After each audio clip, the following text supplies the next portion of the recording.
हाँ बच्चों, last time पे आप लोगों ने हेक्सागोनल यूनिट सेल को समझ लिया था कि उसमें कण कहाँ कहाँ पर स्थित होते हैं, और इसके साथ ही उसकी रैंक भी हम लोगों ने निकाल ली थी। इसके बाद देखिए, जो सेल पैरामीटर्स यानी कि अक्षीय दूरियां ABC और साथ में अक्षीय कोण अल्फा बीटा पिछले वाले लेक्चर में समझा चुका था, और इसके आधार पर अब हम आगे बात करेंगे कि जो तंत्र होंगे, इकाई सेल होंगे, सेल पैरामीटर के आधार पर वह कितने होंगे। तो आज अपनी क्लास हम यहीं से प्रारंभ करते हैं। सेल पैरामीटर, सेल पैरामीटर के आधार पर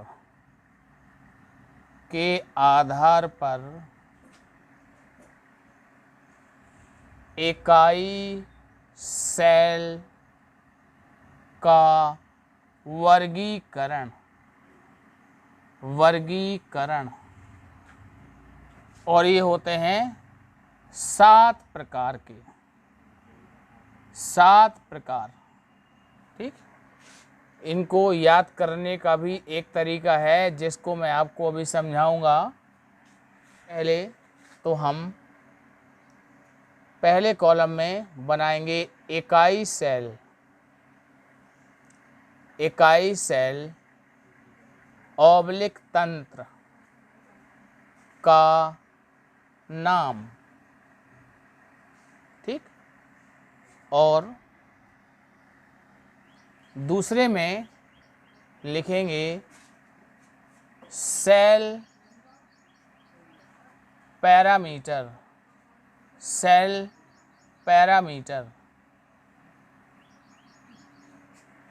इसके बाद अगले कॉलम में हम लिखेंगे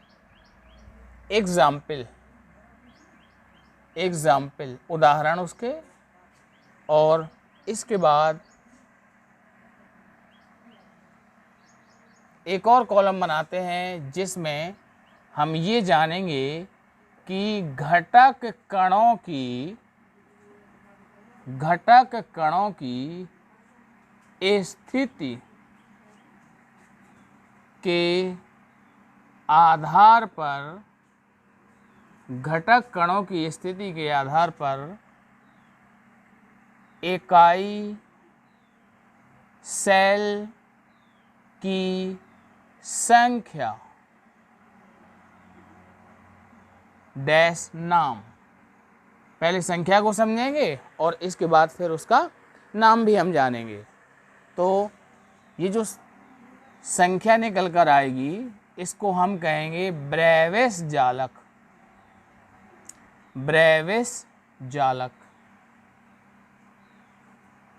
ठीक, ये काफ़ी महत्वपूर्ण है ब्रेविस जालक, और आप लोग समझ पाएंगे कि कितने प्रकार के ब्रेविस जालक संभव हैं। तो ये 7 प्रकार हैं। आप लोगों ने सामान्य परिस्थितियों में 4 प्रकार की यूनिट सेल को पढ़ा है। पहली साधारण या आद्य या मौलिक इकाई सेल, जिसमें घटक कण केवल कोनों पर रहता है। इसके बाद आपने 3 पढ़ी हुई हैं केंद्रित इकाई सेल, जिसमें पहली होती है अंतः केंद्रित यानी बॉडी सेंटर्ड, दूसरी होती है फलक केंद्रित अर्थात फेस सेंटर्ड, और इसके बाद अंतिम पढ़ी हुई है आपने अंत्य केंद्रित यानी कि एंड सेंटर्ड। ठीक, तो ये टोटल 4 प्रकार की होती हैं। तो 7 में यदि हम 4 का गुणा करेंगे तो 28 मिलेगा हमको, लेकिन ये सैद्धांतिक जानकारी है कि 7 चौके 28 होना चाहिए, जबकि ऐसा होता नहीं है। केवल और केवल हमको 14 ब्रेविस जालक प्राप्त होते हैं।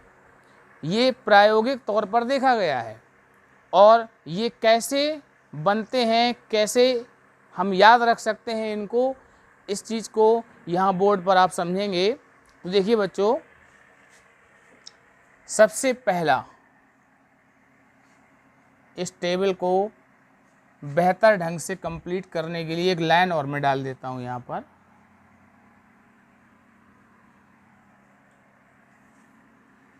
तो देखिए, इकाई सेल या तंत्र का नाम मैंने बताया 7 प्रकार के होते हैं। इनको याद रखने का एक तरीका है, यहां लिख देता हूं, सी कॉमा टेट TET, ठीक।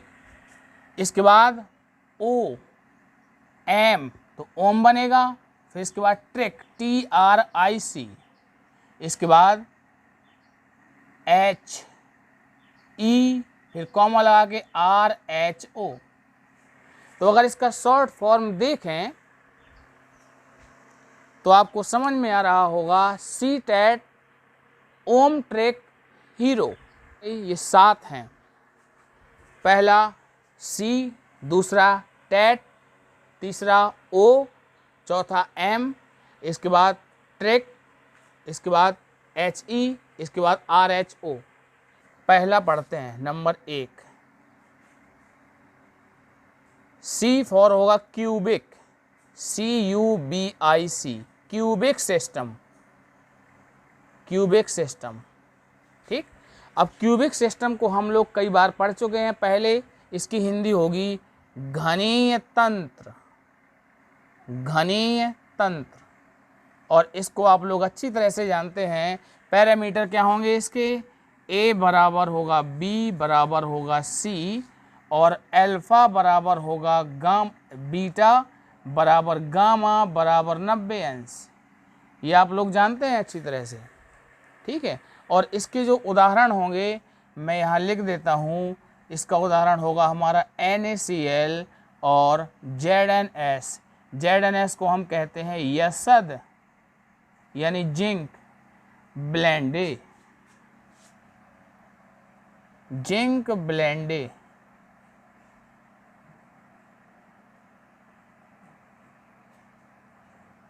दिख रहा है सभी को? ये थोड़ा सा कॉलम में आगे बढ़ा देता हूं।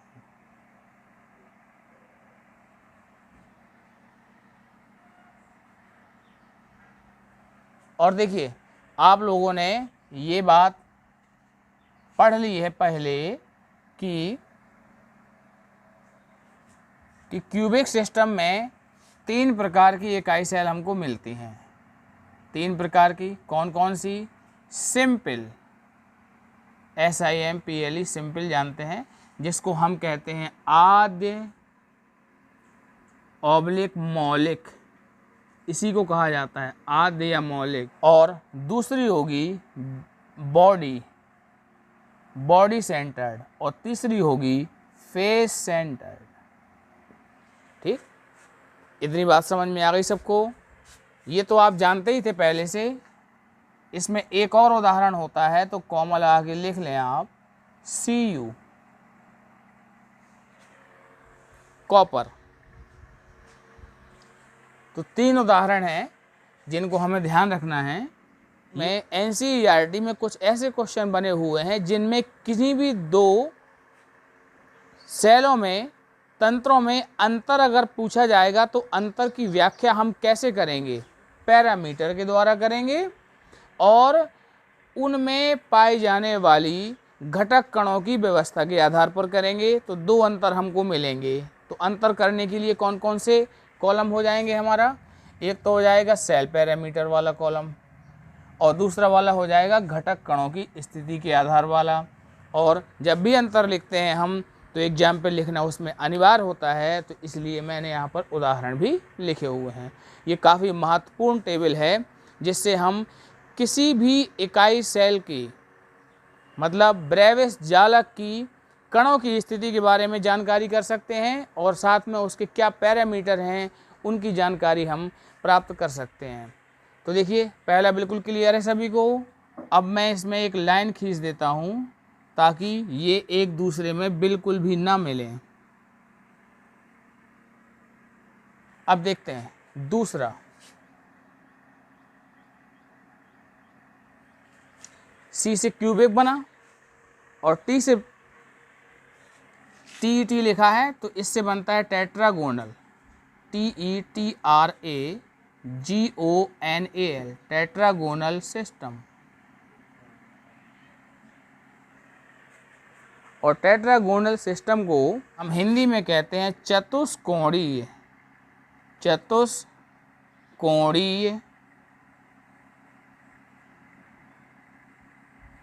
या एक और नाम होता है इसका समद्विलंबाक्ष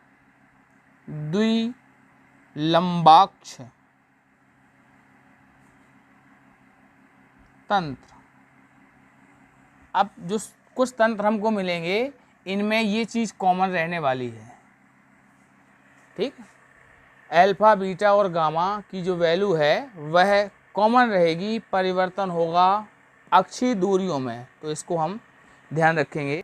ध्यान दीजिए, A बराबर B बराबर नहीं है इसमें C के, लेकिन बराबर क्या मिलेगा हमको, अल्फा बराबर बीटा बराबर गामा बराबर 90 अंश, ठीक। और इसके उदाहरण हो जाएंगे हमारे सफ़ेद टिन यानी SnO2, TiO2 टाइटेनियम ऑक्साइड है, ये इसके उदाहरण होंगे। और इसमें जो हमको घटक कणों की व्यवस्था प्रायोगिक तौर पर मिली वह मिली 2, सिंपल यानी आद्य, और दूसरी है बॉडी सेंटर्ड। तो इसमें टोटल हमको 2 घटक कणों की व्यवस्थाएं मिलेंगी, जैसे कि घनी में 3 मिली और इसमें 2 मिली, तो टोटल अभी 5 हुआ, और होंगे इस तरह से 14 है, तो आपको एक एक करके समझ में आएंगे। अच्छा, इसमें एक और उदाहरण होता है, उसको भी लिख लेते हैं, CaSO4।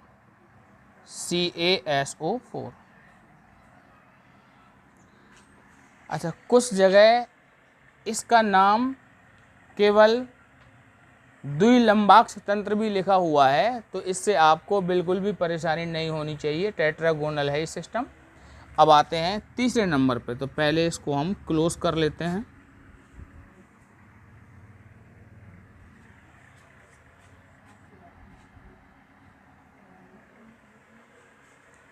ओ से होता है ऑर्थोरोम्बिक, ORTHORHOMBIC, ऑर्थोरोम्बिक सिस्टम।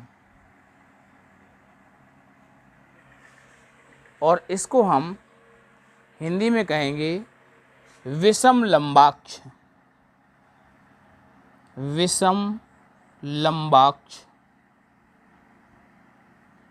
तंत्र। इसको आप लोग एंड सेंटर्ड में पढ़ चुके हैं,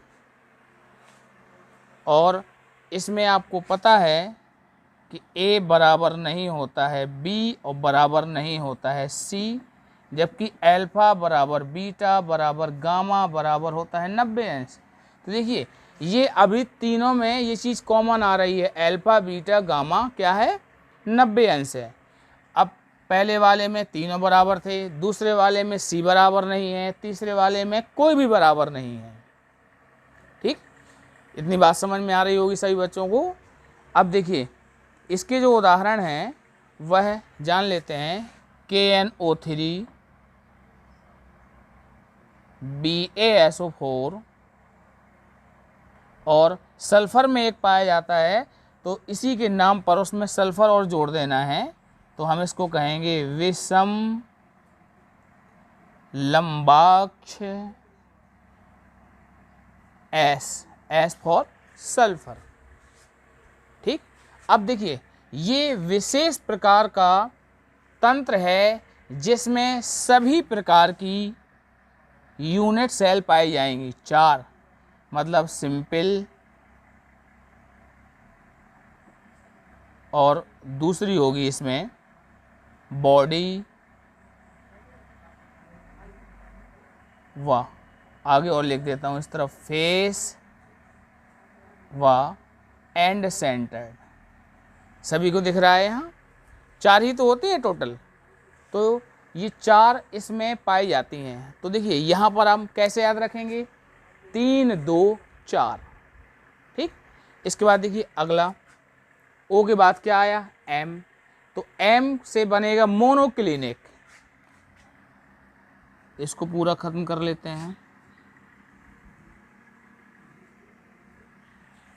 चौथा मोनोक्लिनिक, MONOCLINIC, मोनोक्लिनिक सिस्टम। और इसको हम कहेंगे एकनताक्ष तंत्र, एकनताक्ष तंत्र। अब देखिए यहाँ पर ए बी और सी बराबर नहीं थे, तो इसमें भी वही बात लागू रहेगी। ए बराबर बी नहीं होगा बराबर नहीं सी के। ठीक, जो अल्फा और गामा हैं वो तो होंगे 90 अंश, लेकिन जो बीटा है वह बराबर नहीं होगा 90 अंश। अब बराबर नहीं में इसमें ये स्पेशलिटी हमको मिलती है, क्या मिलती है कि ये जो बीटा का मान होगा या तो ग्रेटर देन 90 होगा, और वा करके लिख देता हूँ मैं, बीटा का मान लेस देन 90 होगा। मतलब एक जगह 90 से ज़्यादा हो सकता है तो दूसरी जगह 90 से कम भी हो सकता है। ठीक, मोनोक्लिनिक। अब इसके उदाहरण देख लेते हैं। तो मोनोक्लिनिक के उदाहरण है हमारे, एक तो है Na2SO4 इंटू 10H2O, और सल्फर में एक प्रकार होता है जिसमें हम यही बल जोड़ देते हैं एकनताक्ष, एकनताक्ष, और आगे एस लिख देना है तो हो जाएगा एकनताक्ष सल्फर। हमको इसमें मिलती हैं 2, ये 2 हैं, पहली सिंपल और दूसरी है एंड सेंटर्ड, दूसरी है एंड सेंटर्ड। तो ठीक है, तो बच्चों ध्यान दीजिए, पहले वाले में क्यूबिक में मिले हमको 3, इसके बाद टेट्रागोनल में मिले हमको 2, तो ये हो गए 5। इसके बाद हमको ऑर्थोरोम्बिक यानी विषम लंबाक्ष में मिले हमको 4। तो देखिए 3 और 2 5 और 4 9 हो गए, और 2 मिले हमको इसमें मोनोक्लिनिक में। अब इसके बाद टोटल अगर हम करें तो 11 हो गए, और बनाने कितने हैं 14। 14 मिलने हैं हमको, तो बाकी इधर बचा 3, वहाँ पर भी बचा 3। तो अब जितने भी होंगे उन सब में केवल एक और एक घटक कणों की व्यवस्था हमको मिलेगी। ठीक है, बाकी और कहीं पर कुछ भी नहीं मिलने जा रहा। अगर आप ये कौन से घटक कण की इकाई मिल रही है इसको आप भूल भी जाएं तो कोई दिक्कत नहीं, केवल संख्या याद कर लेना बहुत है। तो एक तो ये क्रम आपको ध्यान रखना है, सीटेट, ओम, ट्रेक, हीरो। अब इसमें क्रमशः क्या मिलने हमको, 2 के बाद 3, 3 के बाद 2, इसके बाद 4, 4 के बाद फिर 2, इसके बाद सब में 1 1, 3 2 4, फिर इसके बाद 2, फिर 1 1, 3 से घट कर 2, फिर 2 गुना 4, फिर आधा 2, इसके बाद फिर 1 1। कैसे भी आप करके इनको सीख लें, याद कर लें। आपको किसी भी प्रकार का ऑब्जेक्टिव अगर इस टेबल से बनेगा तो आपको उसका आंसर पता होगा और सही जवाब तक आप पहुंच पाएंगे। ये बहुत ज़्यादा थ्योरेटिकल है, याद करने वाली चीज़ है, लेकिन फिर भी मैंने इसको यथासंभव समझाने का आपको प्रयास किया, और मुझे उम्मीद है कि आप सभी लोगों को ये समझ में भी आएगा। आप लोग इसको याद करें घर पे, बेहतर नॉलेज आपकी अपग्रेड होगी। और समय समय पर जिस तरह से हम लोग अपने मोबाइल में एप्लीकेशंस को अपडेट करते रहते हैं, तो अपनी नॉलेज को भी अपडेट करते रहें, यानी कि रिवीजन करते रहें, तो आपकी नॉलेज अपडेट रहेगी, कभी भी आप भूलेंगे नहीं। ठीक है, अब बात करते हैं नेक्स्ट, अगला है हमारा 5वां,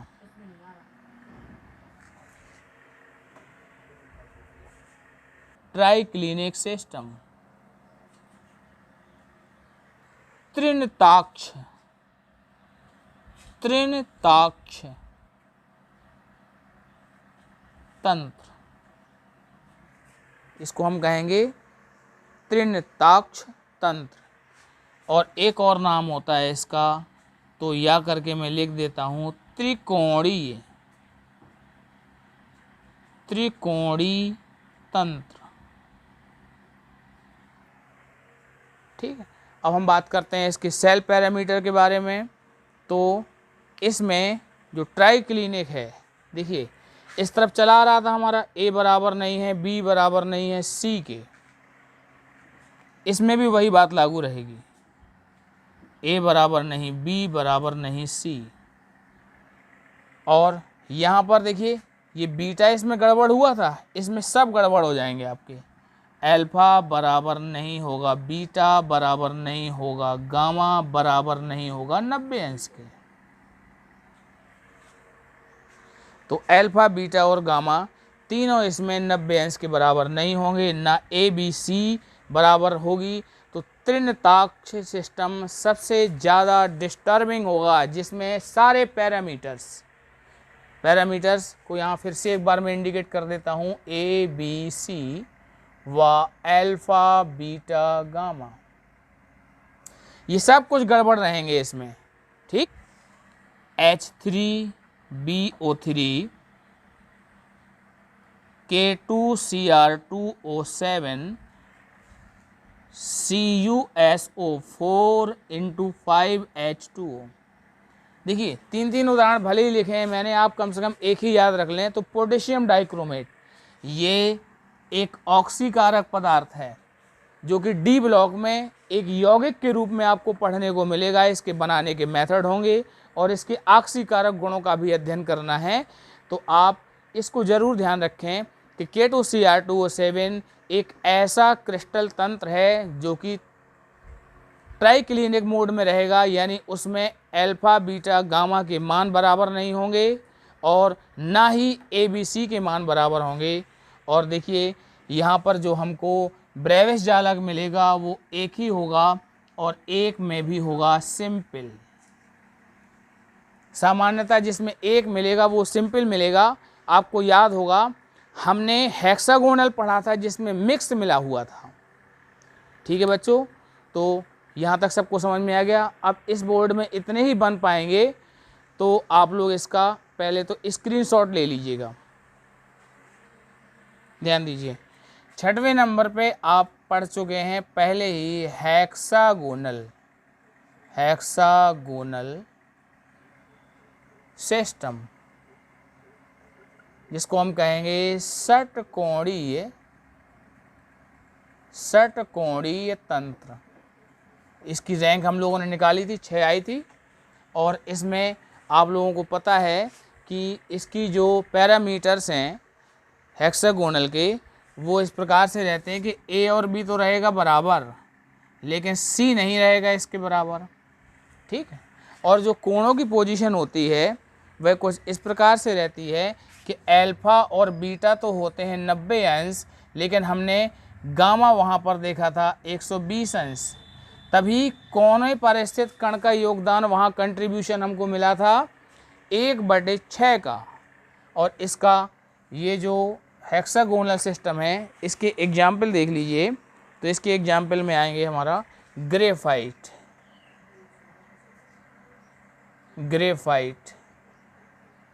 जो कि कार्बन का एक अपर रूप है। इसको हम इसके पहले पढ़ चुके हैं। नेटवर्क ठोस है ये, लेकिन नेटवर्क ठोसों की तरह इसमें कठोरता नहीं पाई जाती और ये विद्युत का अचालक नहीं होता है, बल्कि मुलायम होता है और विद्युत का चालक होता है, यानी इसमें विद्युत प्रवाहित हो सकती है। ये आप लोग पढ़ चुके हैं इस बात को। और इसके और भी उदाहरण हैं ZnO और CdS, कैडमियम सल्फाइड। और आप लोगों को याद होगा वहाँ पर हमको एक ही यूनिट सेल मिली थी जिसको हमने लिखा था मिक्स्ड, क्योंकि वहाँ पर घटक कण कोनों पे थे, अपोजिट फलकों के केंद्र पर थे और 3 उसके भीतर थे। ठीक, तो ये क्लियर है। इसके बाद 7वें नंबर पे अंतिम है। अब देखो तो हेक्सागोनल हो गया। अब क्या रह गया, RHO, तो इससे बनता है rhombohedral,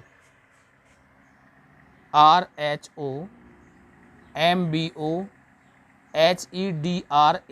rhombohedral system. Rhombohedral system को एक और नाम से जानते हैं हम, ट्राइगोनल, और करके लिख लेते हैं ट्राइगोनल, TRIGONAL, ट्राइगोनल सिस्टम।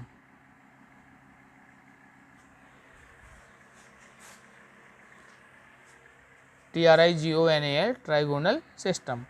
तो इसकी जो हिंदी बनती है उसके भी दो नाम होते हैं। पहला है त्रिसमन्ताक्ष, त्रिसमन्ताक्ष, या त्रिकोणीय, ट्राइगोनल से बनता है त्रिकोणीय तंत्र। और इसके अगर हम देखें पैरामीटर्स, तो देखिए लास्ट है ये, इसमें ABC ये बिल्कुल बराबर मिलते हैं, A बराबर B बराबर C, और जो अल्फा बीटा गामा की स्थिति है वह 90 अंश के बराबर नहीं होती, जैसे कि इसमें आप लोग 5वें नंबर में देखे थे, अल्फा बराबर नहीं, बीटा बराबर नहीं, गामा बराबर नहीं 90 अंश। अब 90 अंश से क्यों इन सब में तुलना करी जाती है, क्योंकि पहला जो सिस्टम पढ़ा था हमने क्यूबिक, वो अक्षीय कोणों के हिसाब से 90 अंश ही धारण करता था। तो 90 अंश के आधार पर इनको एक्सप्लेन किया गया कि किस में 90 है, किस में 90 अंश नहीं है। ठीक है, तो इसके जो एग्जाम्पल हैं वह है कैल्साइट। कैल्साइट ये अयस्क है, कैल्शियम का अयस्क है, जिसका फॉर्मूला होता है CaCO3 यानी कैल्शियम कार्बोनेट। और दूसरा है पारे का अयस्क, जिसको हम कहते हैं सिनेबार, सिनेबार यानी कि HgS, और इसमें भी केवल एक ही मिलेगा और वो होगा सिंपल।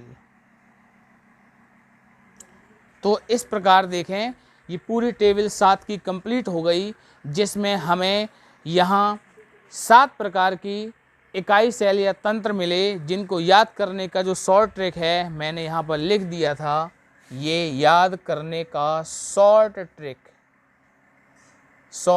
ट्रिक होगा, जिससे हम इसको याद रख सकते हैं। इन सभी प्रकार की 7 प्रकार की इकाई सेलों को, तंत्रों को, इनको भी हम कहते हैं ब्रेविस जालक। और इनका अगर हम और ज़्यादा डिस्ट्रीब्यूशन करते हैं तो यहाँ पर हमको टोटल मिलते हैं 14 प्रकार के, जिनको एक एक करके आपने समझ लिया है। तो और मैं उम्मीद करता हूँ कि आप लोग पढ़ाई करेंगे, बेहतर ढंग से सीखेंगे, और ये जो आपको टेबल आज सिखाई है इसको आप ऐसे याद करके रखें कि बोर्ड एग्ज़ाम तक आपको बिल्कुल ना भूले, क्योंकि तब अगर यदि इससे क्वेश्चन बनता है तो फिर आप उसको हल कर पाएंगे, कॉन्फिडेंस के साथ हल कर पाएंगे। जब छोटे क्वेश्चन में आपका कॉन्फिडेंस बिल्डअप हो जाता है तो फिर बड़े प्रश्नों को आप और बेहतर ढंग से एक्सप्लेन करना सीख जाते हैं। तो ठीक है बच्चों, आज की क्लास में इतना ही। Thank you.